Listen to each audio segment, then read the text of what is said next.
The Grand Assembly of the Galactic Alliance was in chaos.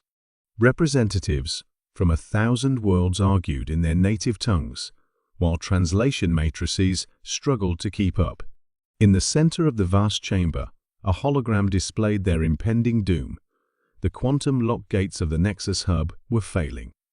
The Nexus Hub was the heart of galactic civilization, a massive space station that housed the quantum tunneling network connecting every major world in the Alliance.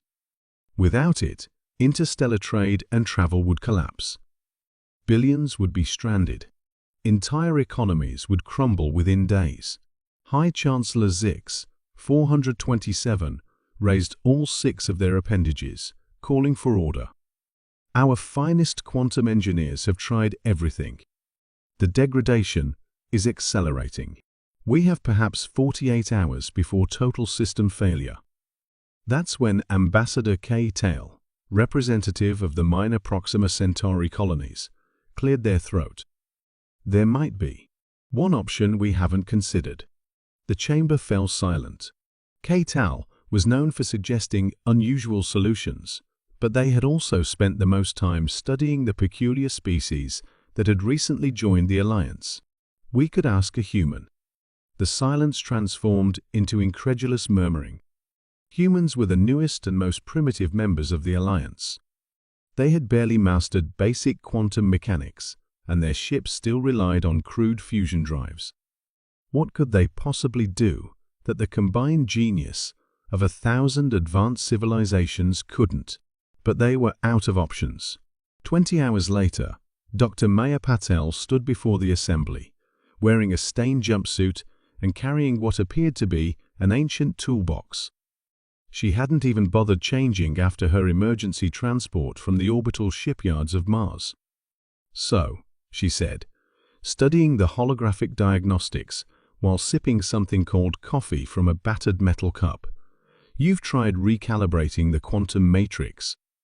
17 times, the chief engineer replied, their crystalline form flickering with frustration. "And the emergency bypass systems?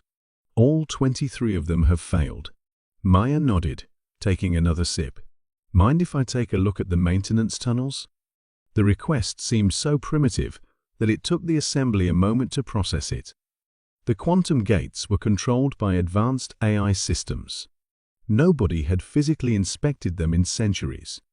What followed was perhaps the most bizarre 12 hours in Alliance history. The human crawled through maintenance shafts that hadn't seen organic life in generations, muttering to herself and occasionally hitting things with what she called a lucky wrench. She asked for the strangest materials, duct tape, wire coat hangers, something called WD-40, and a device that could generate electromagnetic pulses.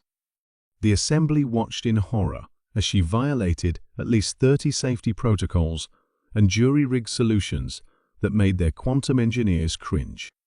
She treated billion-credit equipment with casual disregard, at one point using a quantum resonator as a makeshift hammer. "You can't do that," the chief engineer protested. "The quantum harmonics will—" "Sometimes you gotta give technology a little love tap," Maya interrupted, smacking the resonator against a junction box. The flickering lights stabilized.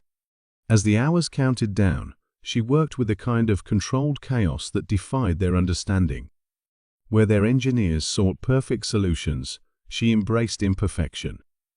Where they saw immutable laws of quantum physics, she saw suggestions. With just 2 hours remaining, Maya emerged from the maintenance shaft, covered in grease and grinning.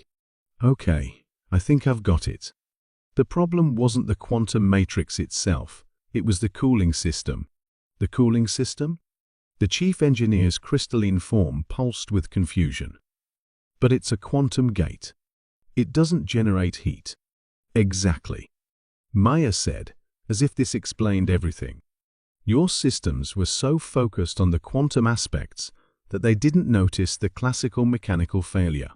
A simple coolant leak was creating microvibrations in the support structure.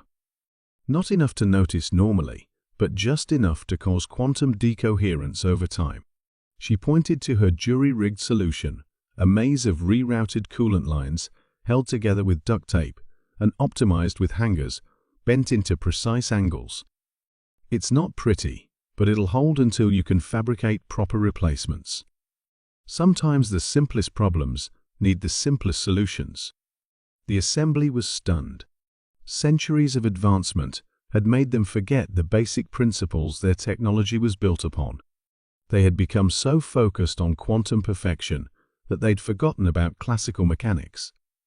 As Maya packed up her tools, High Chancellor Zix, 427, approached her. "How did you know where to look?" She shrugged. "Humans have been fixing machines since we first made them.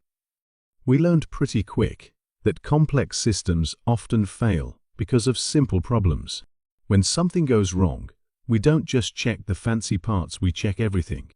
Sometimes you need less quantum theory and more common sense." From that day forward, the Alliance changed its approach to problem solving. They established a new division staffed entirely by humans, nicknamed the "Have You Tried Turning It Off and On Again" department. Their solutions weren't always elegant, but they worked.